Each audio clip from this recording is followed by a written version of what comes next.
expect the Porsche team to be as big as and strong.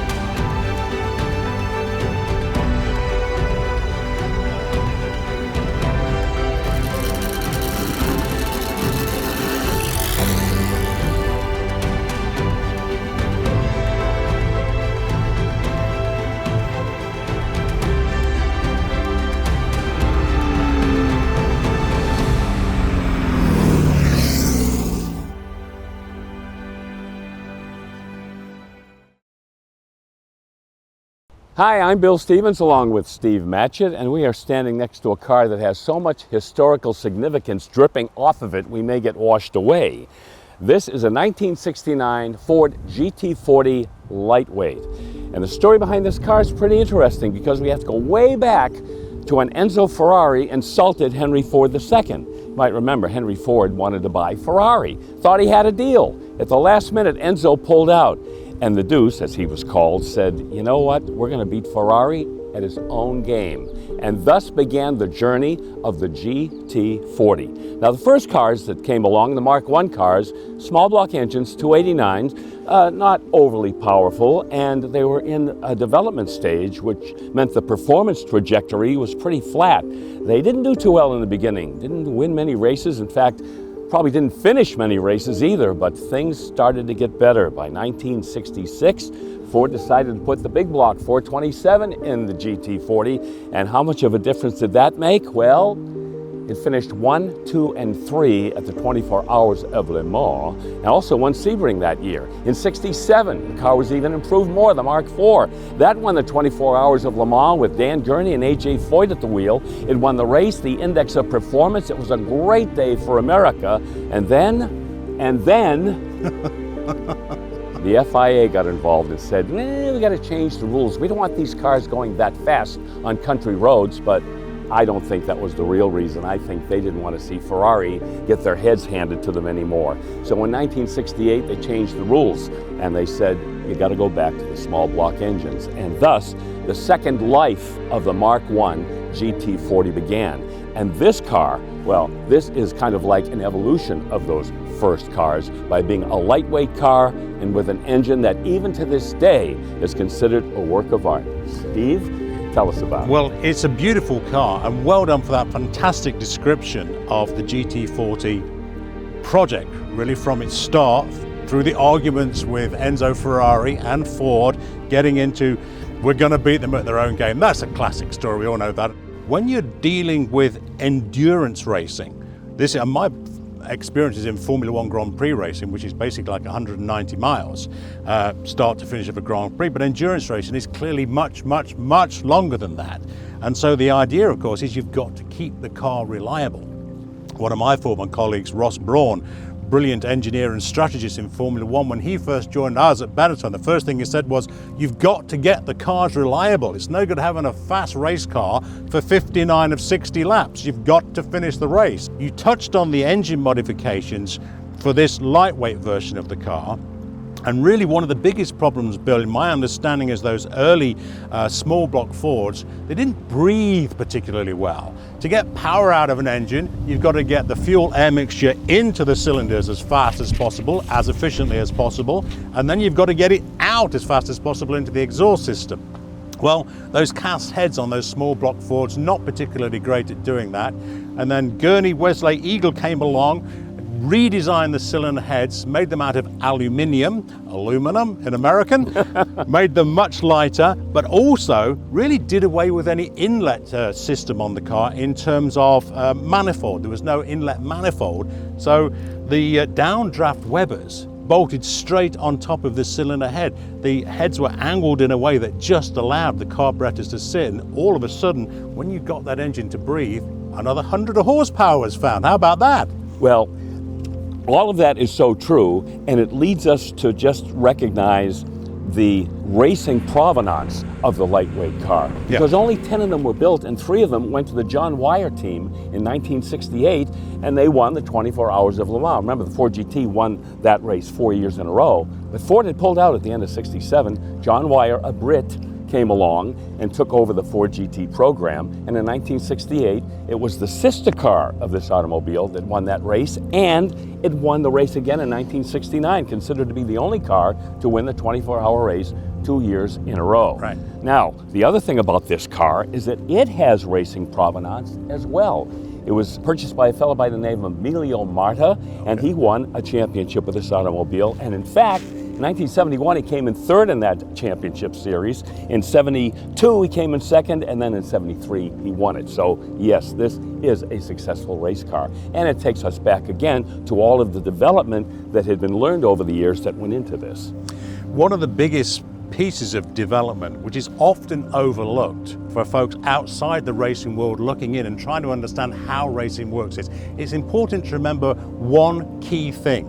Most of the overtakes that are done in motorsport are achieved under braking, not under acceleration. It's not a matter of out acceleration, out dragging your opponent as you get out of the corner.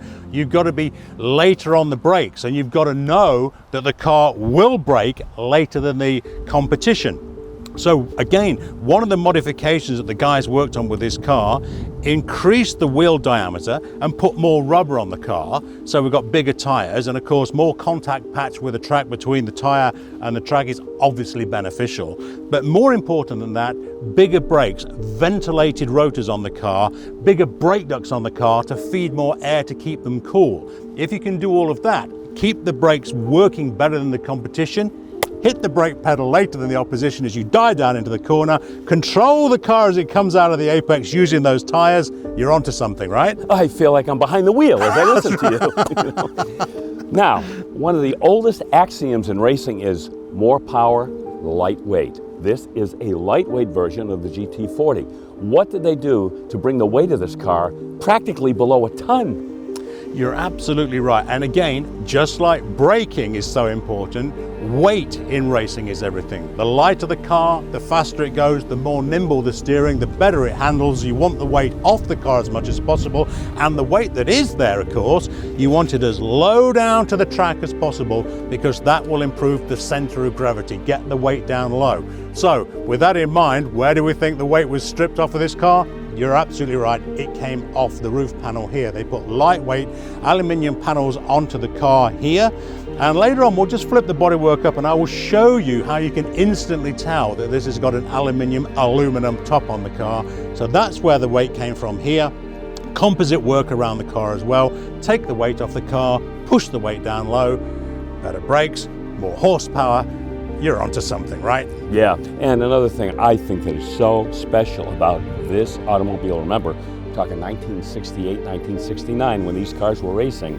This car has the original body, chassis, and entire powertrain. In fact, I'm told that the tires on this car actually go back to when it was competing back in the late 60s. That's amazing. And another quick point too. Yes. Remember that Ford had embarked on their total performance campaign back in the 1960s. They wanted to be dominant in international road racing, NASCAR, drag racing, wherever there was competition going on, they wanted to be number one. This was one of the cars that helped them to achieve that goal. Now, let's talk about the restoration of this car. It is absolutely stunning. When you look at the quality of the restoration on this car, whether it's in the engine bay at the back of the car or it's inside the cockpit, the front of the car, it looks perfect. And again, it looks almost better than perfect, because that's the amount of attention to detail that the engineers and mechanics and restorers have put into this vehicle.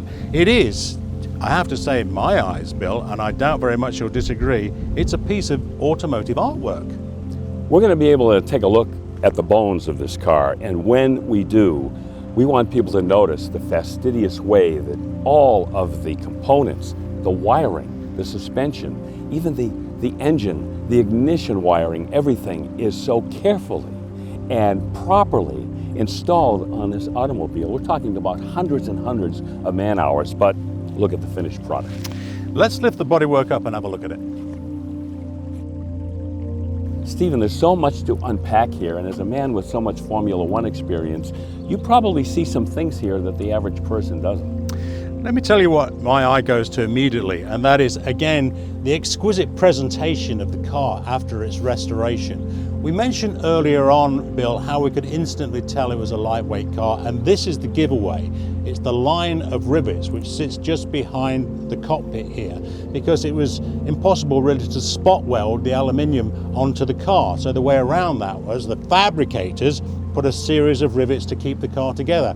There's a visual cue that it's a lightweight car. Moving down towards the engine bay, well, it's very easy to see that it is a Gurney Eagle because it's on the cam covers here, on the valve covers. Very easy to see that. We're mentioning the downdraft Webers, 40 downdraft Webers, 1 choke per cylinder, that magic combination. If you can get 1 choke per cylinder on your car, yeah, you're going in the right direction. And again, we mentioned the lack of any inlet manifold. And if you look very carefully, you will notice that the carburetors are sitting directly mounted beyond that little tray there onto the inlets, ports of the aluminium heads. So we've got lightweight car at the top here, lightweight engine on the engine bay, and then we talked about having to get this car to breathe, how you get the air to move down through the inlet chokes of the carburetors into the cylinders, bigger valves, and then get that spent exhaust gases out into the primaries on the exhaust system, into the collectors, to the secondaries, and flow away. Again, just look at the beautiful fabrication work, Bill, onto the exhaust system alone. That's something that my eye always goes to. Again, from my Formula One days, I think the work that the fabricators did in the 1960s is absolutely stunning to this day. It's so impressive. And the interior of the car, again, even to this day, you look at that, and it's obviously purpose-built. It's a race car, but it's also something that has a lot of eyeball. Look at those seats with the beautiful inlets there on the inserts on the bucket seats, and the way that the instruments are all aligned so perfectly on the instrument panel. The attention to detail on the inside, the parachute material, the ventilated seats, of course, that's an iconic sight that your eyes go straight to. But also one thing that I'm absolutely in love with is on the switches on the dash, it has the original correct, I'm going to call them diamond tape type stickers that were on there. They're the pressured sort of embossed stickers that would just indicate what the switches were for. It would have been so easy just to put modern, updated, printable stickers on there. No! They've got to be right, and they've done a fantastic job of keeping the car as original as it is possible to be, above and beyond. I think it's truly, truly beautiful. Well now, let's just take a second to think about the journey that this car has taken. Enzo Ferrari insults Henry Ford II. Right. We have the original Mark I's, we have the second coming of the Mark I's, and now we have an automobile that is truly rare. Rare is almost not an adequate word to describe it. What kind of person is going to want to have this car in his collection? Boy, I think any serious collector of quality automobiles would be interested in it. That's a very wide brushstroke. But when you look at the history of motorsport and the history of the great manufacturers and the competition between the great manufacturers, this car sits right up there as one of the most collectible automobiles in the world. You mentioned it earlier on. This is a result of the Ferrari versus Ford Le Mans battle, right? And that's it's a massive thing in the history of the automobile. And when you see what all the engineers and the legendary names, the legendary drivers, the legendary races, all put this together, and we have one in such phenomenal condition, that is going to be of great appeal to everybody that's interested in the history of the automobile. They don't come along very often. When was the last time you saw one come along with a Gurney Eagle Westlake engine in it? Hardly ever. Let me check my calendar here. Nope. No, never seen it. Never seen it. Yep. A unique opportunity for a serious collector to own something of incredible value to the world of the automobile. Well, there it is, Bill, the 1969 Mark I GT40. We've had a lot of fun looking at this car today, from the front to the back. Not only is it an exquisite piece of artwork, but the engineering speaks for itself. What's your final thoughts on it? I don't want to overlook the fact that this automobile right here looks as good today as it looked when it was first manufactured. And you got to remember, Ford brought back essentially the same design in 2005 and 2006. And once again, they took a design that was purely intended for racing, and in doing so, made it a car that is as aesthetically pleasing as any car that's ever been built. Well, we could go on and on about this automobile. You know that there's just so much that makes this out of the ordinary. But the main thing is it's coming to Mecum Monterey. That's August 16th and 17th at the beautiful Hyatt Regency in Monterey. Stephen will be there. I will be there. All of the Motor Trend crew. If you can't join us there, well, you can watch us on Motor Trend TV or on Max, streaming it live.